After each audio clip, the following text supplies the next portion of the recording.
तुम सब ये जो अंदर तुम्हारे विवेक की लाइट है ना, रोशनी, इसको जगा लो।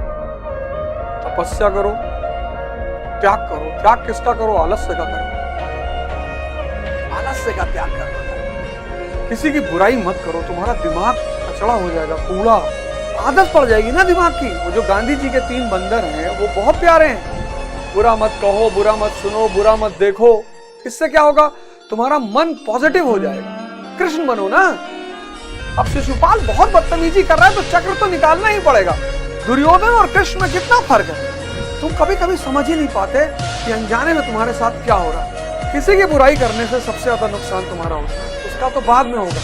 एक बार माइंड नेगेटिव फ्रेम में सेट हो गया, फिर भाई साहब आपको पता ही नहीं चल पाएगा कि बदबू आप ही के अंदर से आ रही है। जय Hind friends. Attitude towards the जमींदार, जमींदारों के प्रति दृष्टिकोण।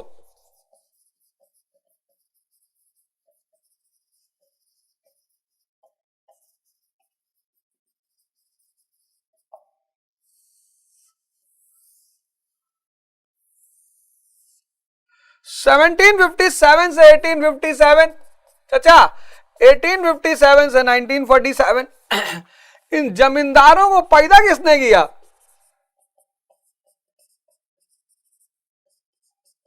किसने किया? ईस्ट इंडिया कंपनी ने।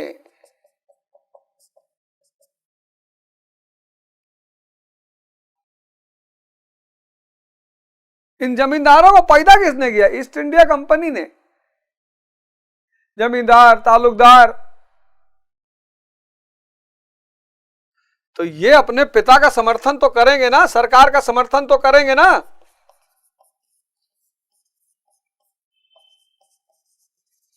समर्थन प्लस रक्षा भी करेंगे क्योंकि इनका वजूद सरकार से है।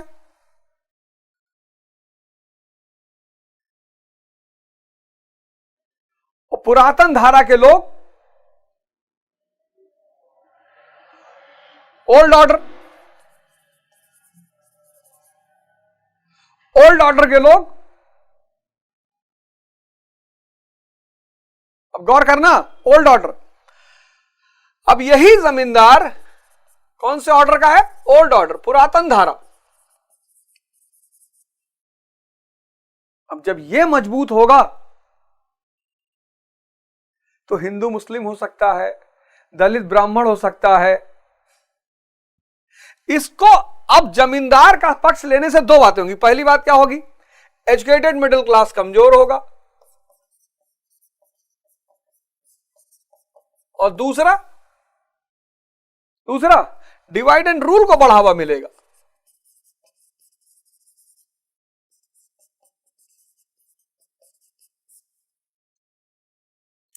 Old stream, old order, medieval India, वहां कौन सा नेशनलिज्म है, नेशन है? वहां तो या हिंदू है या मुसलमान है या दलित है या ब्राह्मण है। तो एक तो ये एजुकेटेड मिडिल क्लास पर दबाव का काम करेंगे, और दूसरा डिवाइड एंड रूल को बढ़ावा मिलेगा।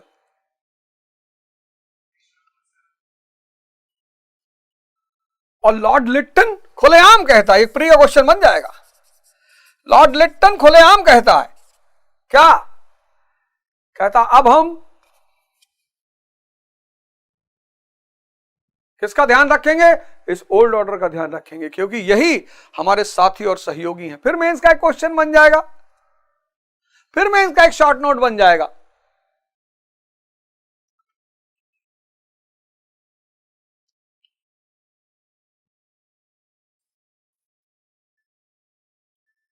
कंपनी के द्वारा पैदा किए गए बच्चे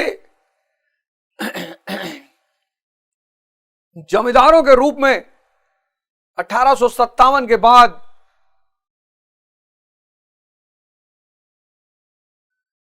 कंपनी के समर्थक और रक्षक बने। देखो,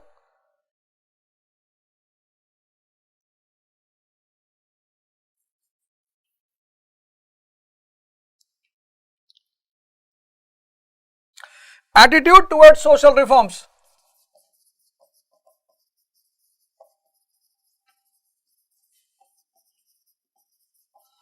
एटीट्यूड टुवर्ड्स सोशल रिफॉर्म्स,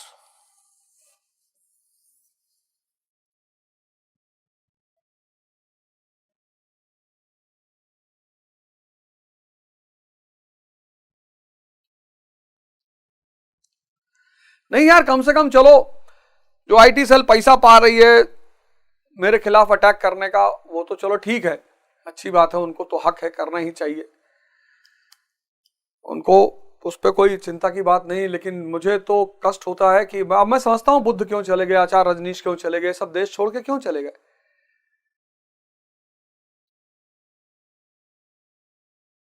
पहले मुझे लगता था यार यहीं रहते, इनको जाने की क्या जरूरत थी।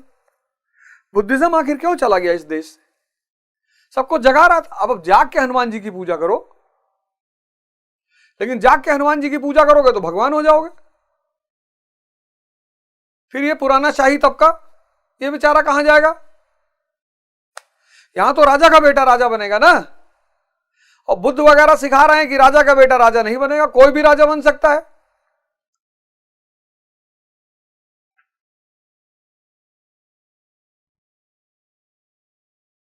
सामाजिक सुधार के प्रति दृष्टिकोण,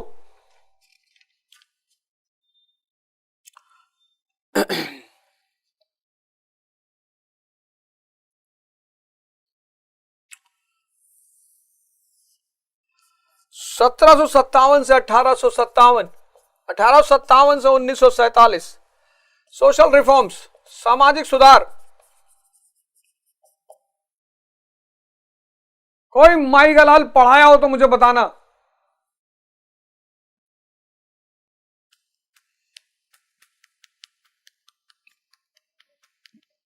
यहां 1813 कंपनी की मोनोपोली खत्म,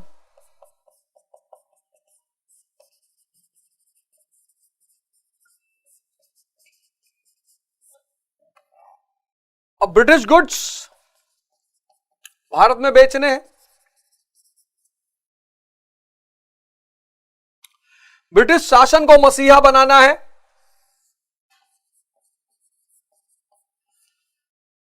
ब्रिटिश शासन को मसीहा बनाना है, ब्रिटिश गुड्स को भारत में बेचना है, एजुकेटेड मिडिल क्लास का सपोर्ट लेना है।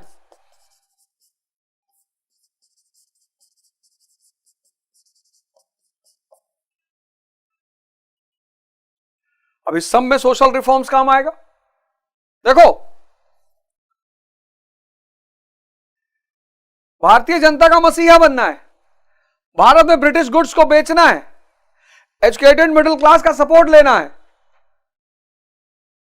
तो सोशल रिफॉर्म्स करने हैं।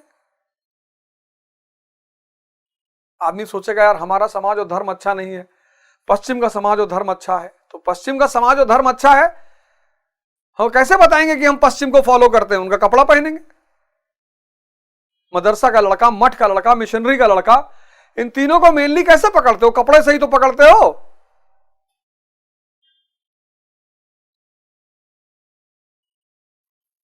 बताओ, जो बोले सो निहाल, सत श्री अकाल। देखो, लेकिन यहां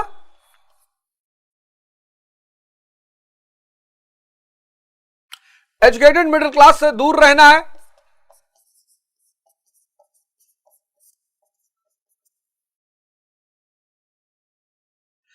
भारत को सुरक्षित रखना है, जमींदारों को मसीहा बनाना है,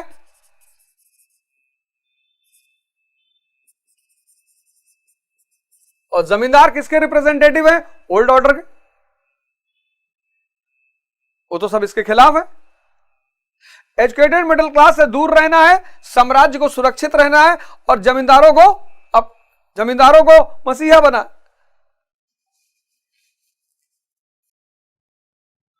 अरे मजा आ रहा है कि नहीं आ रहा है, समझ में आ रही कहानी की नहीं आ रही। ऐसे पैराग्राफ पढ़ते थे और घुस जाता था, कुछ पता ही नहीं चलता था कि क्या कह रहा है यार, क्या बोल रहा है। ऐसे इकोनॉमी पढ़ाएंगे, डायग्राम।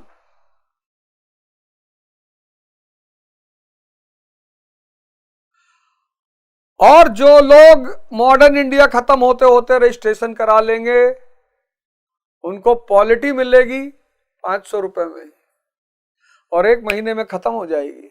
और एक ऐसे आदमी के पॉलिटी का लेक्चर है कि भाई साहब नाचोगे, ऐसे खड़े हो गए कि अरे भैया 500 रुपए में और जिस दिन ये खत्म हुआ और पॉलिटी का लेक्चर शुरू हुआ तब 2200 रुपया लेंगे।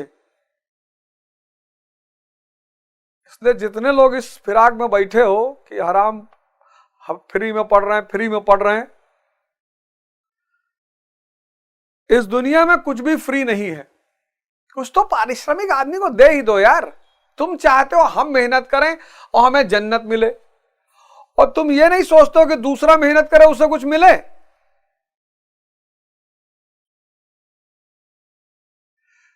इस देश का आदमी सोचता है मैं मेहनत करूं और मुझे जन्नत मिले, लेकिन जब दूसरा मेहनत कर रहा है, समय दे रहा है,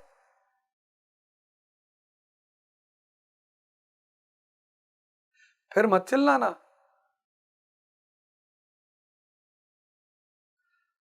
और अगले 10 दिन इसके रिमेनिंग चैप्टर सिर्फ ऐप पर आएंगे। हर सब्जेक्ट में पहले 7-8 चैप्टर आपको यूट्यूब पे भी मिलेंगे, फिर रिमेनिंग चैप्टर सीख लो पढ़ना। अब इन्होंने एक डाटा दिया, वो डाटा नोट डाउन करना बहुत जरूरी है, पर यहां हम लोग कर नहीं सकते तो यहां करेंगे। 1886 का इन्होंने एक डाटा दिया है एनसीईआरटी ने। डाटे बहुत इंपॉर्टेंट होते हैं। 1886 total revenue 47 crore total revenue. अब उस 47 करोड़ के रेवेन्यू का आर्मी में कितना खर्चा हुआ, सिविल एडमिनिस्ट्रेशन में कितना खर्चा हुआ, एजुकेशन और हेल्थ में कितना खर्चा हुआ,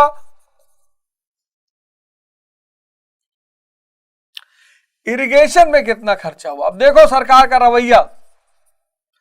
आर्मी में कितना खर्चा हुआ, 19.41 करोड़, सारा पैसा तो यही खा गई। सिविल एडमिनिस्ट्रेशन में कितना खर्चा हुआ, 17 करोड़, सब तो चला गया। एजुकेशन और मेडिकल में 2 करोड़, इरिगेशन में 65 लाख। देख लो,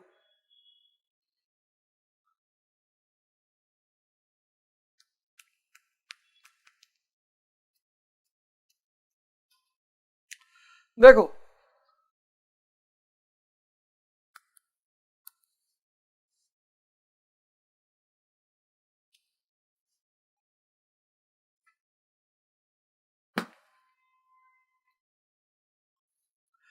तुम सब, ये जो अंदर तुम्हारे विवेक की लाइट है ना, रोशनी, इसको जगा लो।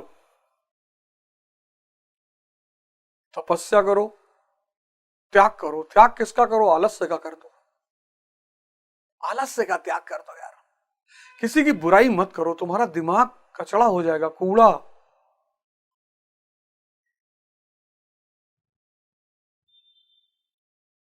आदत पड़ जाएगी ना दिमाग की। वो जो गांधी जी के 3 बंदर हैं वो बहुत प्यारे हैं। बुरा मत कहो, बुरा मत सुनो, बुरा मत देखो। इससे क्या होगा, तुम्हारा मन पॉजिटिव हो जाएगा। कृष्ण बनो ना। अब शिशुपाल बहुत बदतमीजी कर रहा है तो चक्र तो निकालना ही पड़ेगा। दुर्योधन और कृष्ण में कितना फर्क है।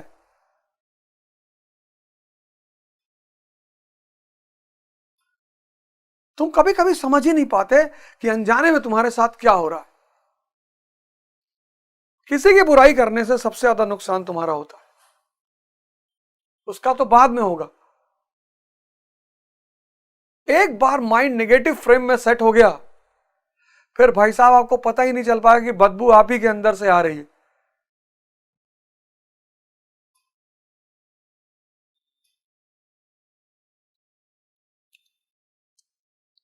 ठीक,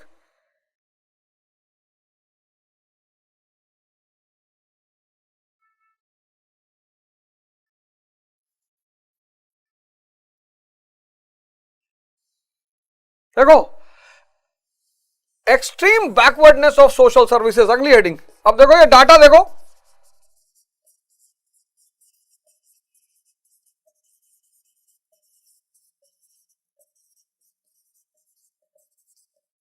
रोड, सैनिटेशन,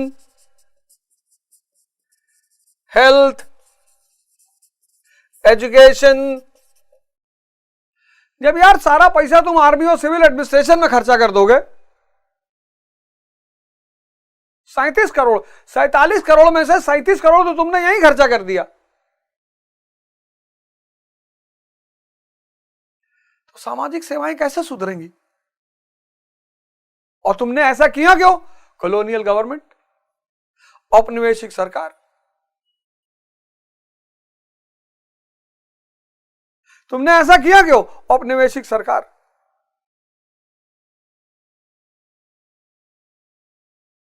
तुमको भारत के हित से कुछ लेना देना ही नहीं, भारत के लोगों के से कुछ लेना देना ही नहीं।